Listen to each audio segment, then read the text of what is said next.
The topic is Ambedkar vision on Indian finance. Actually, Ambedkar ji जो थे वो रिसर्च कर रहे थे लंदन स्कूल ऑफ इकोनॉमिक्स में, एंड इन द ईयर 1923 ही वाज डूइंग हिज रिसर्च. उनके जो रिसर्च गाइड थे उसका नाम था Edwin Cannan. Research guide was, guide का नाम था एडविन कैनन. तो उन्हीं के अंडर में ये रिसर्च कर रहे थे इंडियन रुपीस पे. ठीक है.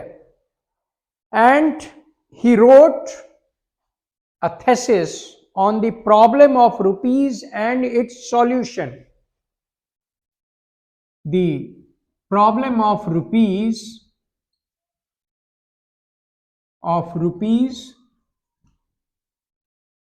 and its solution. In fact, उसमें जो है इंडिया से why the colonial power came into India was just because of the two things. एक तो इंडियन रुपीस की जो वैल्यू थी, इंडियन नेशनल रुपीस की जो वैल्यू थी, that was very high. So that's why the different colonial power used to come to India, and the Britishers also came. In fact, ये जो रिसर्च लिखा उन्होंने, the problem of Indian rupees and its solution, इसमें उन्होंने बताया है कि what was the motto of the colonial power towards India and how they have rose to the power or why they have rose to the power. ठीक है. तो वो दो कारण से कॉलोनियल जो ब्रिटिशर्स थे वो आए थे. एक तो Indian rupees and the second thing was the gold. India has always remained the destinations for the foreign power for the gold and Indian national rupees. तो इस बुक में ये जो बुक जो लिखी गई रिसर्च आर्ट के लिए, जो बुक के फॉर्म में बाद में पब्लिश हुई, the problem of rupees and its Indian solution, इसमें basically the theme is hovering around the monetary feud. Monetary feud का मतलब है जो ब्रिटिशर्स, दो क्लास थे उसमें बेसिकली प्राइमरीली इंडिया में. एक तो ब्रिटिशर्स थे जो कि शासक वर्ग थे, दूसरे जो थे अपर कास्ट. तो इसमें उन्होंने बताया है कि कैसे द मॉनेटरी एंड गोल्ड, मतलब rupees and gold, both were shielded by the two people. One is the upper caste and another is the Britishers. And this is the reason, due to these two things, the Britishers try to achieve power in the India and they started colonizing the India. Bharat को इसीलिए उन्होंने अपना उपनिवेश बनाया. ठीक है. तो इस बुक में जो मॉनेटरी फ्यूड पे बात लिखी गई है, इसमें तीन चार चीजों पे चर्चा की गई है. एक तो उन्होंने ये बोला कि decentralization of rupees is important. At the time of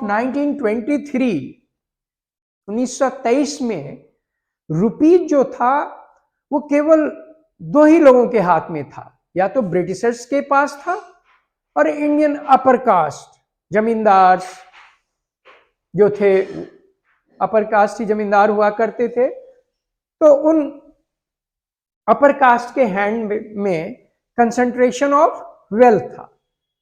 तो उन्होंने अंबेडकर जी ने बोला कि इंडियन सोसाइटी में जब तक डिसेंट्रलाइजेशन ऑफ रुपीज नहीं होगा, जब तक it will not percolate down the other sections of the society, the salvation of the economy is not possible. So this was the one thing. Second thing was, which was discussed, was the exploitation of Indian rupees. ये चीज उन्होंने discuss किया है कि कैसे विदेशी जो हैं, जो अंग्रेज हैं, भारत से रुपयों का दोहन करके विदेश भेजते हैं. Third thing, he emphasised on the monetary reform.